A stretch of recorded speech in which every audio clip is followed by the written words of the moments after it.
private and personal. Anything that is private, using John Stuart Mill's notion, I need my privacy to be protected.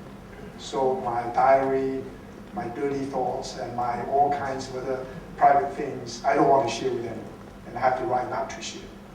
But when I say personal, I mean something, like in the anthropological field, you have the ethic and limit.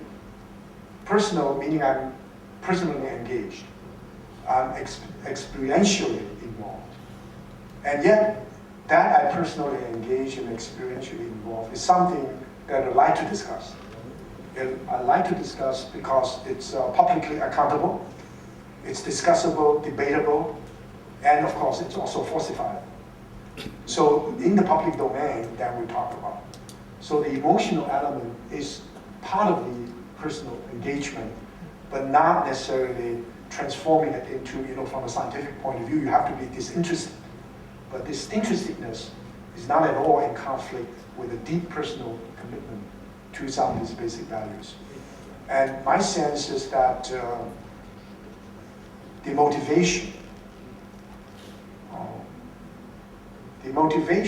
is rooted in a new awareness.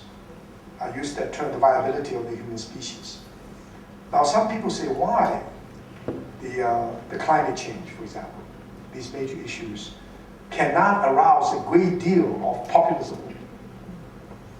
That's human nature, in the following sense. If something is dramatic, like earthquake, volcanic explosion, that people's attention will be focused very, very quickly.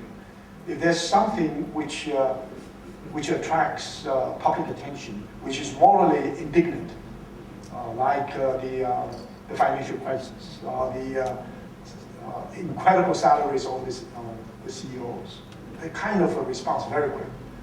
But if you have something which takes a long time, it has to have a very long horizon, which will not kill you right away, which will not hit you, and demand your response. You want to wait. You don't have the sense of urgency. Now, one great tragedy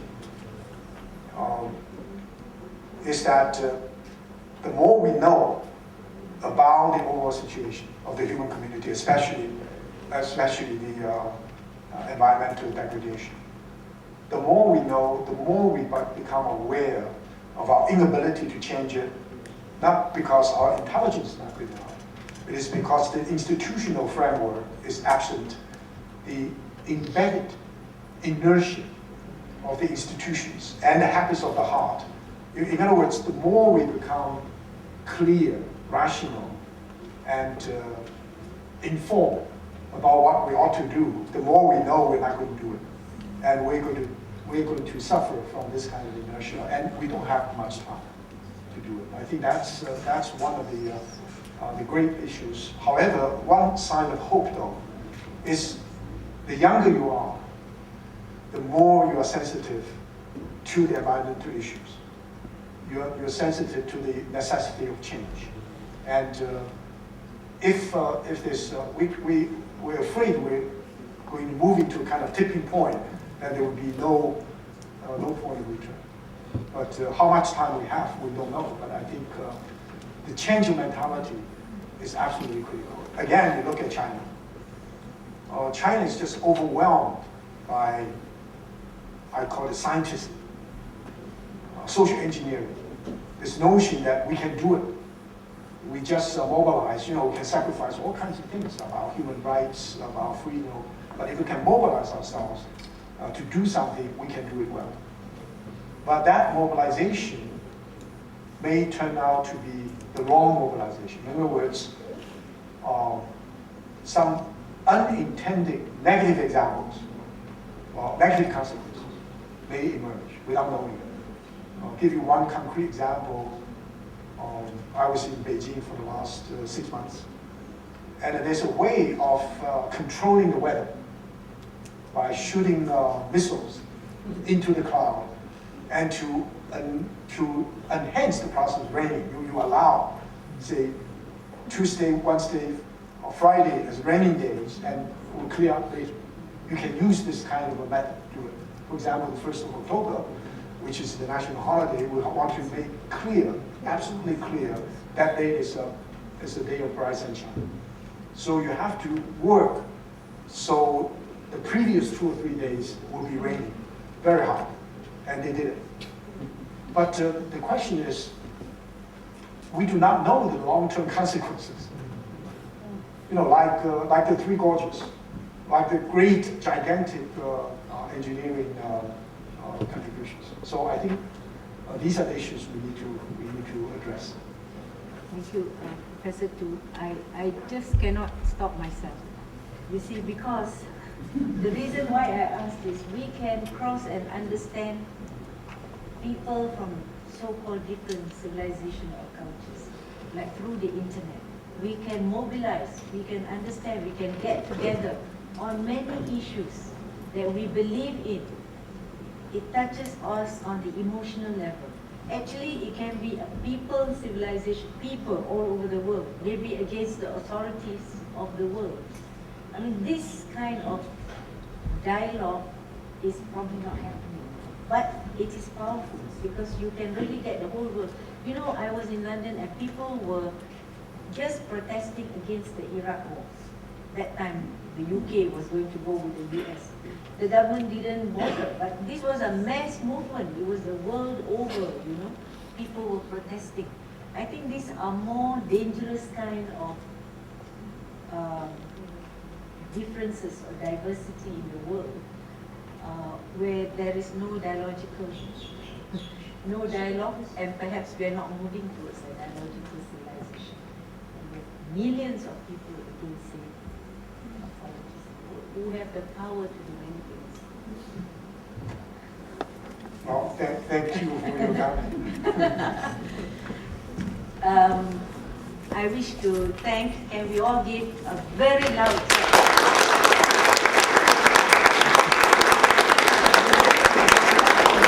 We all really enjoyed ourselves.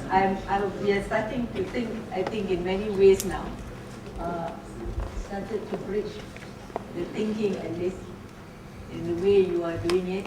And we really hope the book, we will see the book soon. And I'm sure it's going to be very good. I think we leave us this evening. We wish you a safe journey. I understand the volcano has erupted again, and I don't know in which direction you're going to. So, but please have a safe journey. Thank you very much.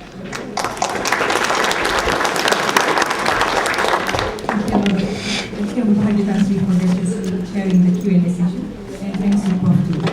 Ladies and gentlemen, we have come to the end of this afternoon session with Prof. Weiming. So as a token of our appreciation, I invite Yang Berbahagia Prof. Tan Sri Dr. Sharifah Hafsah, Sarah Sasha Budin, to present souvenirs to Prof. Weiming and also Mr. Desmond. Thanks. People and tradition is of so at least understand the people here.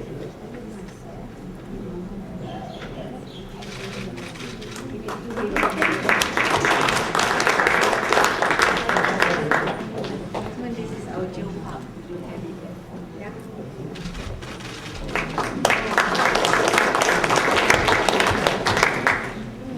Ladies and gentlemen, I now cordially invite Yang Berbahagia Prof. Tan Sri Dr. Sharifah Hafsah, Sasha Budin, to accompany Prof. Weiming, Mr. Desmond, and our guests to partake in tea at the Bengaluru second floor Sesame Building. Thank you for your participation and good afternoon. 谢谢，再见 and jumpa lagi. Thanks.